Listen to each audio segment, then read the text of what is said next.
तो गाइस मैं हूं अंकित और आप दिख रहे हैं रेसलिंग फैंस नेटवर्क। शुरू करते भाई अपनी बातों को हम लोग सबसे पहले टिफनी स्ट्रैटन से। तो भाई टिफनी स्ट्रैटन डब्ल्यूडब्ल्यू की करंट विमेंस चैंपियन, सब लोग चाहते थे इनको चैंपियन बनते हुए देखना, डब्ल्यूडब्ल्यू वाले भी चाहते थे, तभी इतनी जल्दी जल्दी भाई ये चैंपियन बन गई।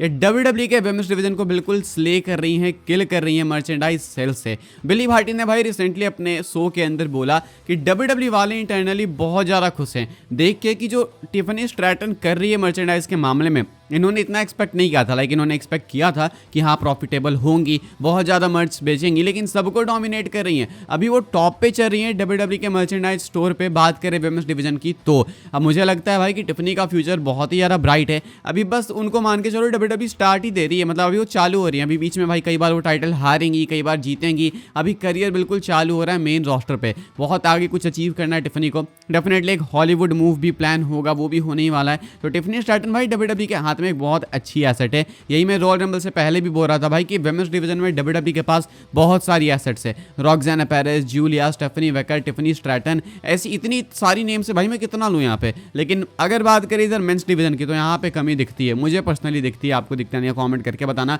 लेकिन फिलहाल हम लोग ऑफ टॉपिक नहीं होंगे भाई, टिफनी को कांग्रेट्स करेंगे। टिफनी की रेन पता नहीं कितनी लंबी चलेगी, अभी सालेट पीछे लग चुकी हैं। कल स्मैकडाउन में आइडिया लगेगा भाई कि आगे क्या होने वाला है। क्या सालेट इनको ही चैलेंज करेंगे रेसलमेनिया के लिए, जो कि मोस्ट लाइकली वो चैलेंज करने वाली है। तो ऐसे में भाई टिफनी के रेन के ऊपर एक बादल तो छा गया, वो सालेट नाम का, जो कि हमेशा सामने वाले को रून कर देता है। क्या ये टिफनी को रून कर पाएंगी, वो देखना होगा। फिलहाल गुड न्यूज़ ये है टिफनी स्ट्रैटन के लिए कि भाई वो डब्ल्यूडब्ल्यू के मर्चेंडाइज नंबर्स में किल कर रही हैं एंड सबको डोमिनेट कर रही हैं विमेंस डिवीजन से। आप इसके बारे में क्या सोचते हो कमेंट करके बताना। And are you a Tiffany Stratton fan, लिख के बताना हाँ या फिर ना। क्या आपको टिफनी का वर्क पसंद है, सिर्फ वर्क, हाँ या फिर ना लिख के बताना। आगे बढ़ते हैं गाइस, हम लोग बात करते हैं समंथा इरविन के बारे में। तो भाई समंथा इरविन डब्ल्यूडब्ल्यू छोड़ के चली गई। पहले वो अनाउंसर रोल पे थी, उसके बाद वो वहां से उस स्पॉट को छोड़ के चली गई बिकॉज उनको डब्ल्यूडब्ल्यू के अंदर मैनेजर का रोल चाहिए था। डब्ल्यूडब्ल्यू को ऐसा लगा कि नहीं ये इसी रोल पे ज़्यादा बेटर है, इसको मैनेजर का रोल नहीं देंगे, तो डब्ल्यूडब्ल्यू वालों ने वो मौका इनको नहीं दिया। एंड इसके बाद जो ये हैं, अपनी नाम भूल गया भाई, बताओ, समंथा इरविन, ये डब्ल्यूडब्ल्यू को छोड़ के चली गई। डब्ल्यूडब्ल्यू छोड़ के जाने के बाद इन्होंने भाई इतनी सारी बातें कही डब्ल्यूडब्ल्यू के बारे में कि डब्ल्यूडब्ल्यू को पसंद करती हैं, आज की डेट में भी पसंद करती हैं, लेकिन डब्ल्यूडब्ल्यू ने इनको अपॉर्चुनिटी नहीं दी। इस चीज़ के लिए वो आज तक सॉल्टी है। रिकोशा का एईडब्ल्यू में जाना, इनका डब्ल्यूडब्ल्यू को लीव करना काफ़ी कुछ हिंट करता है दोनों रिलेशन में। तो हो सकता है भाई कि कहीं ना कहीं यहाँ से भी इन्फ्लुएंस होगा। अब ऐसे में अभी वो बस इंटरनेट पे ट्रोल बन के रह चुकी हैं। फैंस इनको ट्रोल करते हैं, ये फैंस को ट्रोल करती हैं, ये बैक एंड फोर्थ चलते रहता है। That is it. अभी इनका करियर यही है। सिंगिंग वगैरह करती हैं, कुछ गाने रिलीज कर चुकी हैं पहले भी, अभी आगे भी करेंगी। लेकिन क्या अब ये रेसलिंग के अंदर वापस नहीं आने वाली है? क्या डब्ल्यूडब्ल्यू के अंदर वापस नहीं आने वाली है? रेसलिंग से मैं डब्ल्यूडब्ल्यू पे इसलिए आता हूँ because WW is the top step, वहाँ पे हर कोई आना चाहता है। अब ऐसे में क्या कहती हैं समंथा इरविन, वो मैं आपको दिखा देता हूँ। ये स्क्रीनशॉट आप लोग देख लो भाई। यहाँ पे समंथा इरविन यूएसए टुडे के साथ बात करते हुए क्या कहती हैं? कहती हैं That is a guarantee. My wrestling career has barely even begun. I think it would be an absolute waste of everything that I have done so far to not continue the story. I gotta finish my story. तो इनका कहना है कि भाई अभी तक इन्होंने wrestling industry के अंदर, प्रो रेसलिंग बिजनेस के अंदर जो भी कुछ किया है वो उसको वेस्ट नहीं जाने देंगी। ये वापस आएंगे रेसलिंग के अंदर, कंटिन्यू करेंगी, वरना नहीं करेंगे तो खुद को माफ नहीं कर पाएंगे बिकॉज इन्होंने ऑलरेडी काफ़ी कुछ कर रखा है। फैक्ट, बिल्कुल फैक्ट, इन्होंने काफ़ी कुछ करके रखा है। लेकिन यहाँ पे रेसलिंग मेंशन कर रही है, तो मुझे पूरा बिलीव है कि अभी वो एईडब्ल्यू में जाएंगी। इवेंचुअली डब्ल्यूडब्ल्यू के अंदर वापस आ सकती हैं 2 साल, 3 साल, 4 साल, 5 साल बाद। लेकिन अभी वो पहले डब्ल्यूडब्ल्यू के अंदर नहीं आएंगी बल्कि एईडब्ल्यू में जाएंगी बिकॉज मुझे लगता है वहाँ पे रिकोस हैं, तो ये भी वहाँ पे जाएंगी। कहती हैं कि इनकी एक स्टोरी है जो कि ये फिनिश करेंगी। कहती हैं I got to finish my story. So now apparently भाई एवरीवन हैज अ स्टोरी। मेरी भी एक स्टोरी है भाई, सिल्वर प्ले बटन वाली, जो कि आज तक नहीं कंप्लीट हो पाई। इतना टाइम निकल गया कि यूट्यूब ने प्ले बटन छोटा ही कर दिया। तो तुम अगर हेल्प कर सकते हो तो हेल्प कर देना। बाकी बेस्ट विशेस भाई समंथा को, अगर वो वापस आना चाहती हैं तो मुझे पूरा बिलीव है डब्ल्यूडब्ल्यू वाले उनको लाना चाहेंगे। लेकिन देन अगेन क्वेश्चन आएगा कि क्या वो मैनेजर वाले रोल में आएंगी या फिर वही सेम अनाउंसर वाले रोल में, वो देखना होगा। लेकिन सक्सीड ये काफ़ी कम टाइम में काफ़ी ज़्यादा कर चुकी थी, ये एक फैक्ट है। आगे बढ़ते हैं गाइस, हम लोग बात करते हैं अगली स्टोरी के बारे में जो कि इस साल के रेसलमेनिया से रिलेटेड। अब रेसलमेनिया आ रहा है भाई, तो रेसलमेनिया की ही बात होगी। अब तो बस एलिमिनेशन चैम्बर बचा है, फिर रेसलमेनिया। अब इस साल के रेसलमेनिया को लेकर बहुत सी दिक्कतें हैं, डच मेंटल का कहना है। ये मैं कवर करना ही चाहता था लेकिन मुझे समझ नहीं आ रहा था मैं कैसे कवर करूं, पर्टिकुलर वीडियो बनाऊं या फिर क्या। बट लकीली डच मेंटल ने ये चीज़ बोल दी है तो मैं आपको बताता हूं। डच मेंटल का कहना है कि जब आपके पास सब कुछ अच्छा था तो आपको रून कैसे करना है इस चीज़ को। अगर आपको ये सीखना है तो आप WWE से सीख सकते हो। रेसलमेनिया 41 वाज डायमंड माइन, इनका कहना है, एंड फैंस भी यही कह रहे हैं ट्विटर पे। आप रोमन रॉक करा सकते थे, कोडी पंक करा सकते थे, चाहे कोडी सीना, चाहे पंक रॉलिंस, इतने सारे मैचेस यार, इतने ऑप्शंस होते हैं WWE हिस्ट्री में, शायद इतने सारे बड़े मैचेस के ऑप्शंस आपके पास कभी नहीं रहे होंगे।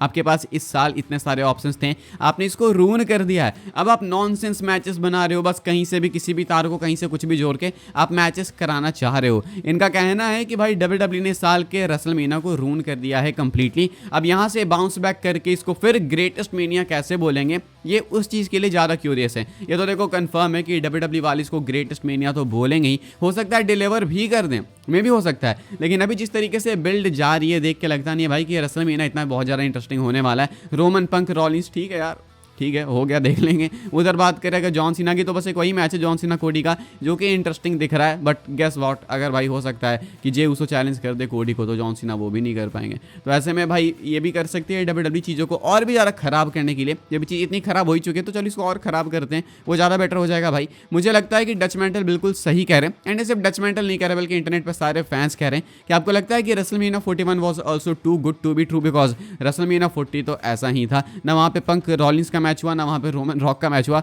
एंड सेम यहाँ पे भी ना, यहाँ पे पंक रॉलिंस का सिंगल्स रेसलमेनिया मैच हो रहा है, एंड ना यहाँ पे रोमन रॉक का मैच हो रहा है। So this was again a too good to be true वाली रेसलमेनिया। क्या आप लोग अग्री करते हो? डच मेंटल से लिख के बताइएगा, कमेंट सेक्शन के अंदर खुला है बिल्कुल आपके लिए, वाइड ओपन छोड़ा है मैंने। आगे बढ़ते हैं गाइस, हम लोग बात करते हैं वाइपर रैंडी ऑर्टन की। तो भाई रैंडी ऑर्टन अभी भी WWE से बाहर हैं, कब वापस आएंगे नहीं पता। हमने एक्सपेक्ट किया था भाई कि रंबल में वापस आएंगे, भाई वो तो सबसे ज़्यादा सेंस बना रहा था, वहाँ पे कोडी वाले मैच में आ सकते थे, वहाँ पे नहीं आए, रंबल मैच में भी नहीं आए, ये चीज़ और भी ज़्यादा शॉकिंग हो गई। रैंडी ऑर्टन है कहाँ नहीं पता, लेकिन वो इंजर्ड नहीं है, ये एक फैक्ट है। अभी मैंने भाई ट्विटर पर पोस्ट देखी है जो कि मैं आपको भी दिखाना चाहता हूँ, या आप स्क्रीन पर देख लो, एंड बताता भाई कि WWE किस तरीके से रैंडी ऑर्टन को बर्बाद कर रही है। या आप देख सकते हो, a little rant, Randy Orton booking since his return at Survivor Series has been disappointing to say the least।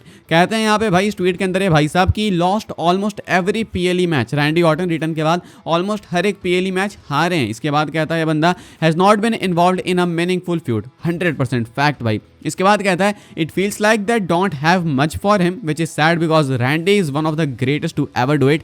He should be booked on the same level as Cena, Roman and Punk. It hurts to see that Randy does not have much time left in his career yet they are taking him for granted instead of capitalizing on him while they can। तो यहाँ पे इस tweet से मैं 100% agree करूंगा। मैं अभी इस चीज़ को बहुत टाइम से बोलना चाह रहा था कि रैंडी ऑर्टन की बुकिंग मेरे समझ में नहीं आ रही है भाई। रैंडी ऑर्टन को जॉन सीना, रोमन पंक की तरह क्यों नहीं बुक किया जा रहा है, क्वेश्चन है। रैंडी ऑर्टन ऑलमोस्ट हर PLE मैच हारते आए भाई सर्वाइवर सीरीज 2023 में वापस आने के बाद। ना कोई मीनिंगफुल स्टोरी है, बस ईस्टर एग्स हैं। हर 2 महीने बाद रैंडी को बाहर कर दिया जाता है। ऐसा भी नहीं कि ऑर्टन लेजिट में इंजर्ड होकर बाहर जाते हैं, उनके पास प्लान्स नहीं है रैंडी ऑर्टन के लिए, इसीलिए रैंडी ऑर्टन को बाहर किया जाता है। एंड यहाँ पे हम बात करें रैंडी ऑर्टन की, अपोलो क्रूज की नहीं, रैंडी ऑर्टन की बात करें, जिसके लिए WWE के पास प्लान्स नहीं है। तो डेफिनेटली ये वेस्ट कर रहे हैं ऑर्टन का। एंड ऐसा नहीं है कि ऑर्टन के पास बहुत टाइम बचा है, जैसे कि इस ट्वीट के अंदर बताया गया, ऑर्टन के पास भी बहुत टाइम नहीं बचा है। क्या आप अग्री करते हो कि WWE वालों को समझ नहीं आ रहा कि कैसे बुक करें? एंड ये एक बहुत बड़ी गलती है कि रैंडी ऑर्टन को आप ऐसे वेस्ट कर रहे हो। हाँ या फिर ना लिख के बताना, मैं तो भाई बिल्कुल दिल से अग्री करूँगा, बिकॉज सब कुछ सामने दिख रहा है भाई, एविडेंट है। पता नहीं ऑर्टन के पास कितना टाइम बचा है, लेकिन जितना भी बचा है अगर वो इस तरीके से निकलेगा तो बहुत खराब एंडिंग होगी रैंडी ऑर्टन के करियर की। बाकी आगे बढ़ते हैं गाइस, हम लोग बात करते हैं अपनी आखिरी स्टोरी के बारे में, जो कि WWE के इंडिया इवेंट को लेके। बिली भाटी आजकल बड़े हेडलाइंस में भाई। बिली भाटी बात करते हैं WWE के पॉसिबल इंडिया इवेंट के बारे में। कहते हैं कि जो नेटफ्लिक्स वाला मूव है ये इंडियन फैंस के लिए बहुत ही ज़्यादा कमाल का हो सकता है। भले बहुत से लोग ना सब्सक्राइब करें नेटफ्लिक्स को, भले बहुत से लोग ना देखें WWE को नेटफ्लिक्स पे, लेकिन WWE वाले इंडिया आ सकते हैं इसको प्रमोट करने के लिए। नेटफ्लिक्स इंडिया में स्टिल एक बहुत बड़ी चीज़ है, ये WWE को ईजिली ला सकते हैं। एंड यही बात मैं कह रहा था परसों तरसों जब मैंने आपको पोस्टर दिखाया कि दिल्ली में भाई पोस्टर्स लग रहे हैं नेटफ्लिक्स के, जहाँ पे रोमन रेंस वगैरह फीचर्ड हैं। तो ऐसे में रेसलमेनिया के भी पोस्टर्स आपको आने वाले टाइम में लगते हुए दिखेंगे। बड़े इवेंट्स को ऐसे प्रमोट करेंगे कि आपको देखना है ये नेटफ्लिक्स पे। अब ऐसे में रेसलिंग वापस से इंडिया में मेन स्ट्रीम हो सकती है, आपको रोड्स पे, स्ट्रीट्स पे चलते हुए बैनर्स दिख जाएंगे। अब ऐसे में WWE भाई इसको और प्रमोट करने के लिए इंडिया में एक शो रख सकती है, ऐसा कहना है बिली भाटी का। अब वो शो किस लेवल का होगा वो बिल्कुल नहीं बता दें, क्या वो लाइव इवेंट होगा, कोई वीकली टाइप का शो होगा, या फिर कोई पेपर व्यू होगा, लेकिन ये कहते हैं कि हाँ उस क्रेज़ को ये बिल्कुल भी गुम तो नहीं होने देंगे। इंडियन फैन बेस को ये लूज नहीं करना चाहेंगे। तो ऐसे में वो चाहेंगे कि नेटफ्लिक्स पे देखें इंडियंस, एंड अगर नेटफ्लिक्स पे वो नहीं देखेंगे तो फिर कैसे दिखाया जाए, आप इंडिया आके प्रमोट करो अपने शोज़। तो ये एक तरीका हो सकता है कि WWE इंडिया आएगी, इस कारण से आएगी। मैं तो बिल्कुल पसंद करूँगा भाई, इंडिया में आएंगे तो ये क्या आप जाओगे भाई अगर WWE आती है इंडिया में शो लेके? तो हाँ या फिर ना लिख के बताना। बिली भाटी का ये कहना है। बाकी फिलहाल भाई इस वीडियो के लिए सारी अपडेट्स थी। आई होप आपको इन्फॉर्मेशन मिली हो तो वीडियो को लाइक करें, शेयर करें, सब्सक्राइब करें चैनल को, ताकि आने वाले टाइम के अंदर आपको और भी सही WWE की न्यूज़ अपडेट्स जानने को मिलते रहे। फॉलो कर सकते हैं आप लोग भाई मुझे इंस्टाग्राम में एंड ट्विटर पे, वहाँ पे भी मैं WWE का ही कंटेंट पोस्ट करता हूँ। ज्वाइन कर सकते हैं आप लोग व्हाट्सएप चैनल को, उसके लिंक डिस्क्रिप्शन में। मिलूंगा मैं आपसे अगले वीडियो में, तब तक के लिए goodbye, thanks for watching.